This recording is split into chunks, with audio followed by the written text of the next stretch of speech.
morning, AWS, and welcome to the AWS Morning Brief. I'm coming at you this week from Santa Monica, California, but I'll be spending most of it in Portland, Oregon, the other Portland. I'm cloud economist Corey Quinn, and thank you for starting your week by listening to my dulcet tones. This episode is sponsored in part by O'Reilly's Velocity Conference. What if they threw a conference and they told you not only where it was, but exactly how fast it was going? That is what Velocity is about.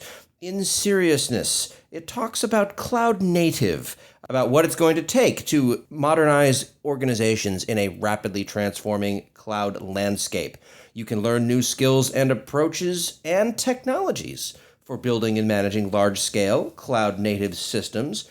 You can connect with other people who are doing these same types of things. This is going to be in Berlin from November 4th through the 7th. If you go to velocityconf.com/AWS and use the discount code AWS, you'll get a bunch of money off, 20% to be precise.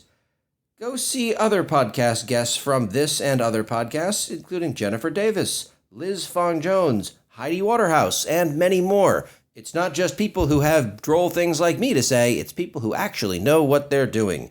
Once again, that's velocityconf.com/AWS, and thank you to Velocity for their sponsorship of this ridiculous podcast.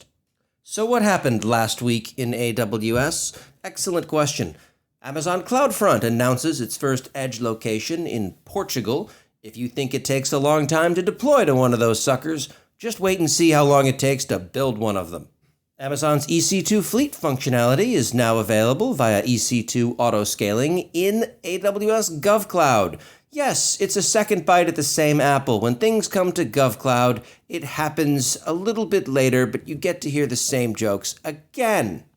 A month or so ago, they announced EC2 hibernation support for Ubuntu and Amazon Linux 1, and I mentioned, someday maybe it'll come to Amazon Linux 2. A bunch of you yelled at me and said, don't be ridiculous, it already does. Not true, as it turns out, because this week they announced that Amazon EC2 hibernation is now available on Amazon Linux 2. Ha! Amazon EKS adds support to assign IAM permissions to Kubernetes service accounts. Finally, you can start getting a little bit closer towards a principle of least privilege when running Kubernetes. But why would you start following best practices? Because you're already running Kubernetes. Speaking of, EKS now supports Kubernetes version 1.14, which I am told by people who care about such things is a big deal. Amazon FSx for Lustre reduces minimum file system size to 1.2 terabytes, down from, I believe, 3.6, but don't quote me on that. Exciting, no? Yay, you only have to pay for 1.2 terabytes minimum, is never a great feeling when you're charged by the gigabyte. Amazon Pinpoint adds support for the APNS push type header in Apple Push Notifications service. That sounds incredibly boring. Why would I bring up a weird header change to a service that almost no one uses? I'm glad you asked. This is because of a new change Apple is forcing in iOS 13. This is why you're about to start getting a whole bunch of alerts from applications you would not expect to see alerts from. Things no longer get delivered quietly in the background if they don't adjust to this change. Amazon QuickSight announces favorites, anomaly alerts, and no customers yet. Amazon SageMaker Ground Truth now supports private worker throughput worker logs and metrics. Yes, private worker throughput worker. That sounds like it was named by the same person that named Systems Manager Session Manager.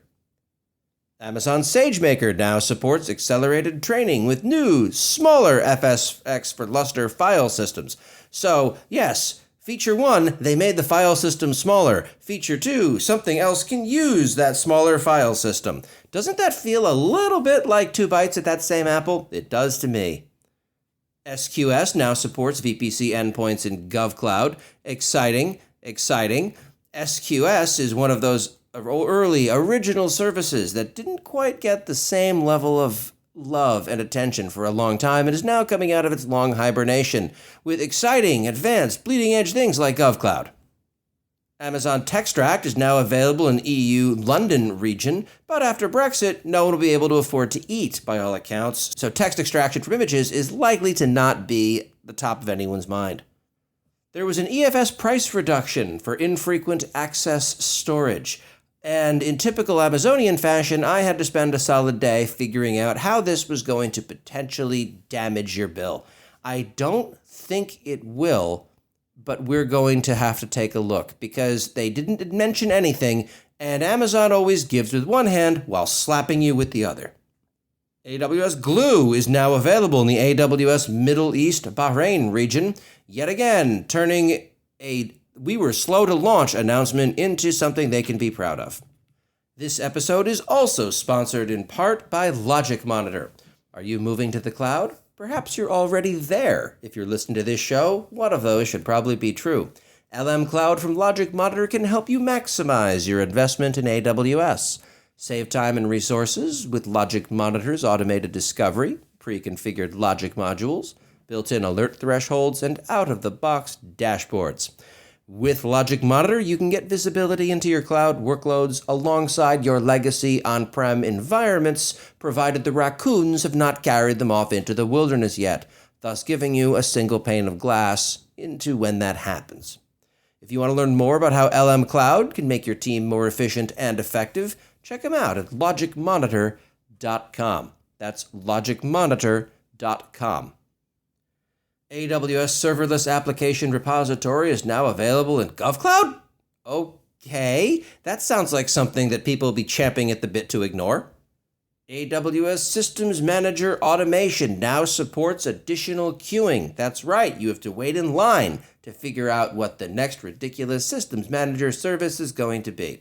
For clarity, I love the Systems Manager suite of services and despise the name, and am going to keep taunting them until they fix it.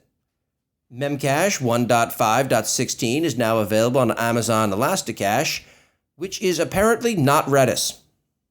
There's a new 3-day classroom course, Advanced Developing on AWS.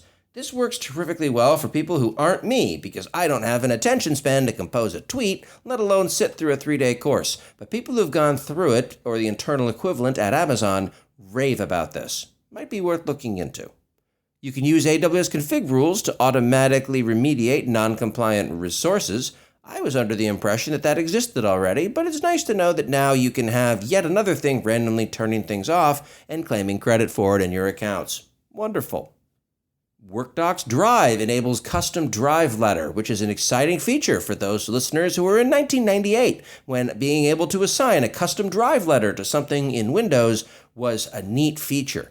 Here in 2019, no one really cares anymore, as best I can tell, and why they would announce that, oh, by the way, it didn't do this until now, always strikes me as a little bit weird, but so does Workdocs across the board. This is what happens when a service has no customers. You can use the AWS config auto remediation feature to enforce Amazon S3 bucket compliance. This is another day, another attempted remediation of the S3 bucket negligence awards for various companies to completely ignore. There was a demo on how to add DNS filtering to your NAT instance with Squid, which is fantastic because if there's one thing you want from a high-level service provider, it's being told to use Squid to wind up doing anything slightly complex. Welcome to 2019.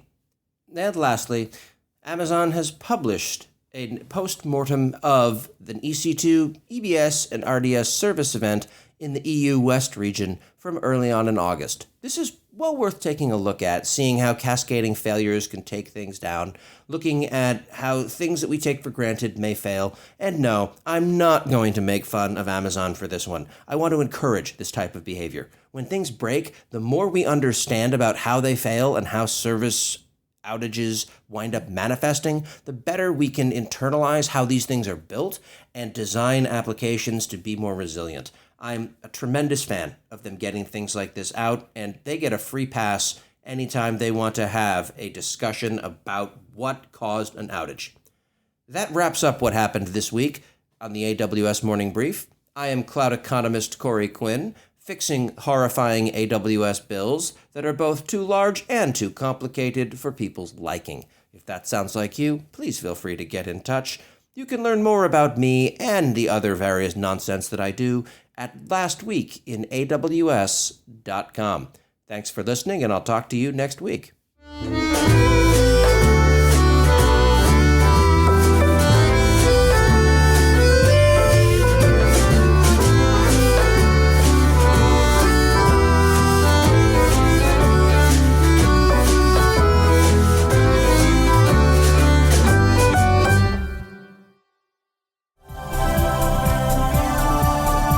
This has been a Humble Pod production. Stay humble.